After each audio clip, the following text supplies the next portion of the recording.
This model named Bella Baylor is approached to take pictures with some fans, but unfortunately she soon ends up having an accident, and then a new model named Zoe is called to replace Bella. Zoe is waiting to participate in the photo shoot, and then another model named Nadia appears to talk to Zoe and is happy that a woman has brought the others together. After being questioned by Bella by Zoe, Nadia says that on the day of the accident Bella was talking on the phone. Nadia asks if it is Zoe's first modeling job and the woman confirms. Then Zoe participates in her first photo shoot. Minutes later, the other models gather and the photographer calls Zoe to stand in the center of the photo, but she gets confused and falls. After the accident, Zoe goes to the house where the models stay. She calls out to the girls, but no one answers. When she gets to her room, Zoe discovers that she will sleep in a bunk bed on the top floor. Then Nadia shows up and wants to change rooms because Zoe is hurt and there is no way for her to go up. Nadia mentions that she is used to sleeping in a bunk bed, as she once had to share one with her younger brother. Nadia tells her where Zoe's new room is and gives her a blouse she got from a brand. Later, Zoe puts on the blouse Nadia gave her, but it seems like she doesn't like it very much. But Nadia shows up and says that the blouse looks perfect on Zoe and asks for her phone number to take a picture. Minutes later, the models are gathered in the living room and one of the models named Trudy checks Zoe's Instagram and realizes that she has the least followers among them. Zoe is surprised by how many followers the other models have and Trudy advises her to show more skin in the photos, but Zoe says that she can't because she lives in Chicago. However, Trudy, even though she lives in New York and if it's snowing, will take more daring photos. Zoe receives a request on Instagram from an unknown user and she accepts it anyway, and then they start a conversation with some flirting. After the user finds out that Zoe is a science fan, he sends her a link with a video. Zoe puts on her headphones and when she clicks it, she discovers that it is a video showing the intimacy of a praying mantis. When she realizes that Zoe doesn't leave her phone, Nadia thinks she is talking to some crush, but Zoe says that she is just watching a video that a guy sent. Zoe then lets Nadia watch the video too and explains that the praying mantis pretends to be dead to avoid death, but Nadia thinks it is strange for a guy to send a video like that to a girl he wants to date. Nadia takes Zoe's phone to see who she is talking to, and suddenly someone knocks on the door, and it is Nadia's ex-boyfriend named Steven who wants to talk to her. Since he won't stop bothering the models, Nadia decides to open the door for Steven. He seems worried because she is not responding to his messages. Nadia reminds him that even though they live together, they are no longer in a relationship and that is why she does not owe him an explanation. Steven compliments Nadia's appearance and hair, but she is surprised, saying that he had never noticed that. Nadia then tells Steve to leave because men are not allowed in that house, and mentions that if she lets him in she could be fired. In view of this, he leaves talking badly about her hair. Moments later, Nadia takes the blame for ignoring Steven, which made him go to the model's house. Trudy believes he is a stalker, but Nadia does. Hours later, the models enjoy the hot tub and suddenly Sydney decides to play truth or dare, asking Carla. So Carla chooses a dare and Sydney challenges her to have a relationship with Trudy. Carla doesn't like this idea because she thinks it is cheating on her boyfriend. But Nadia suggests that they just kiss on the cheek, but Trudy turns her face away from Carla and ends up giving her a big kiss. Carla gets angry and gets out of the tub. Hours later, Carla starts screaming because she sees a spider on the counter, and then Zoe picks it up to take it back to nature. The models start having fun and recording to post on social media. After a while, Sydney wants to exercise but she can't find her rope. But Carla says that it is not in her room. And when she sees that Carla is live, she boldly asks if the spider is alive. Boyfriend won't mind, but Carla says she's doing it to pay the rent and then offends Sydney by saying she's fat. This makes her upset and makes her leave the house, and Nadia goes after her to find out what happened. And Sydney shows that she's angry with Carla for having a body that fits the standards and belittling her for being a plus-size model, and she also misses Bella who's gone, because even though she's a body reference, she never offended Sydney. To calm Sydney down, Nadia gives her some substance, and then Nadia returns home because she needs to do her beauty routine. Sydney notices a car arriving and thinks it is one of the model's boyfriends, and decides to approach it. Suddenly, a masked man named Thomas grabs her, threatening her with a gun. He takes her home to take the other models hostage. Carla notices movement in the living room and tries to escape, but a woman named Annie appears, preventing her from escaping. The criminals gather the models in the living room and when they count them, realize that one more is missing, which in this case is Nadia. Annie sends Thomas to look for the other model. At that moment, Nadia almost enters the room where the others are, but upon noticing movement in the room, she decides to hide in the closet, but forgets to pick up the phone, which ends up ringing and draws Thomas's attention. He goes to check the closet, but Nadia is no longer there and is on top trying to balance himself. The two criminals then decide to look for Nadia together. Nadia tries to get rid of Thomas, but Annie appears and holds her hostage. Thomas explains to the models that this is not a kidnapping. Annie says that they are actually going to steal her followers using a donation link, and that after they get $1 million, they will release the models so they can continue living their lives normally. But for that, Annie needs to unlock their cell phones and then starts using their facial recognition. She looks for a bold photo of one of them to attract their followers and uses a phrase in the caption that makes the followers make a donation to the Bella Baylor Family Foundation. After the criminals make the post, the two discover that it is working and the money is coming in. Thomas says that he was skeptical about doing this, but now he believes that this scheme will work and they will be able to leave the country and enjoy all the money.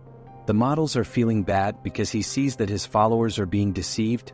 Zoe asks who the criminals are, and Trudy believes they must be fanatical fans, and Zoe questions how they know where their house is since the area around the house is isolated. Annie and Thomas realize that the prices are not increasing, and Annie decides it's time to be a little bold. She suggests that the models do a live broadcast, but they refuse. After Annie makes threats, Trudy says she will do the broadcast.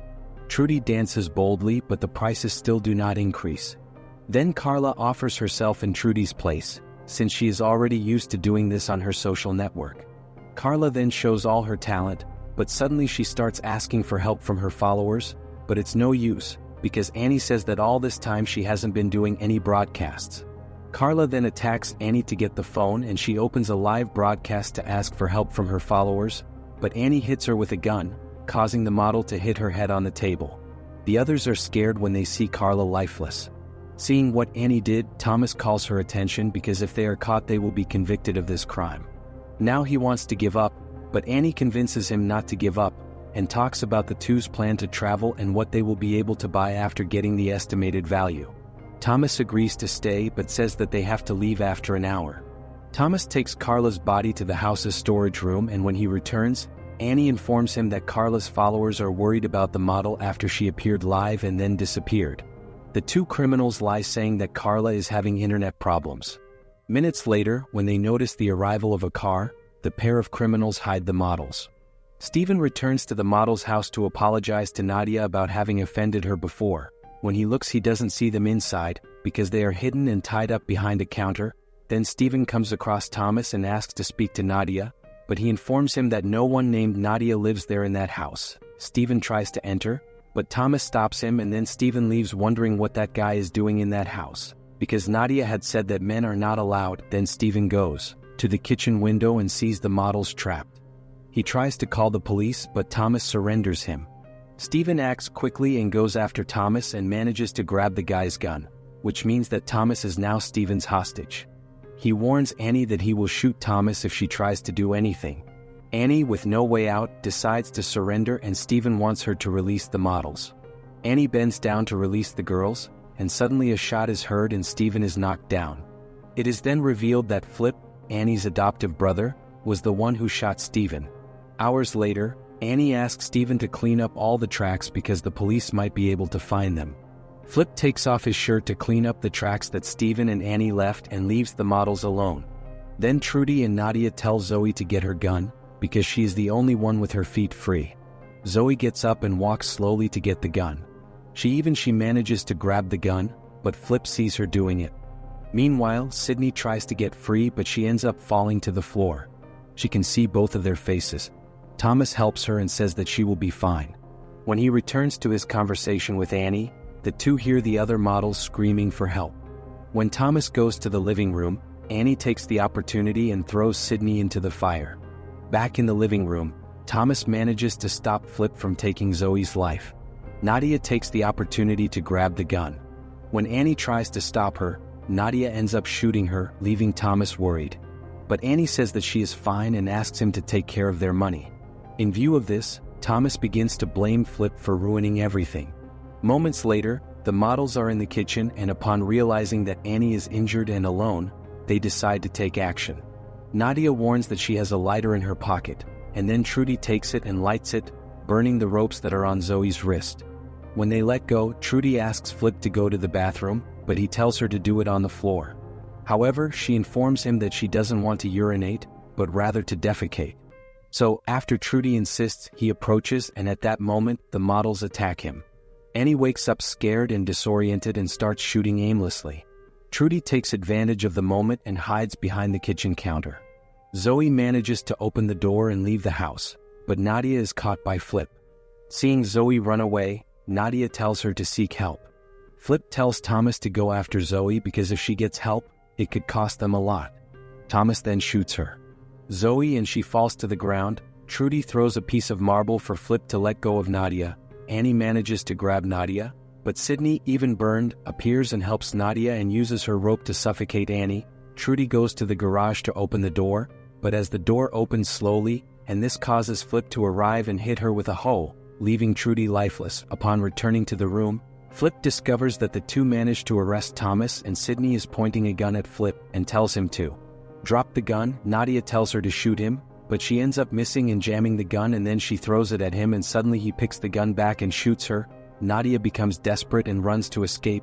Flip asks where the woman ran off to, but Thomas doesn't know, and at that moment Nadia appears and hits Flip in the eye with a piece of glass. Even though he's injured, he manages to kick Nadia, who falls to the ground. The two get into a fight on the ground, but Flip pulls out a knife and stabs Nadia several times. Zoe didn't die and pretended to be dead. She then runs to a neighbor's house to ask for help, but since she can't, she returns home and finds Nadia injured.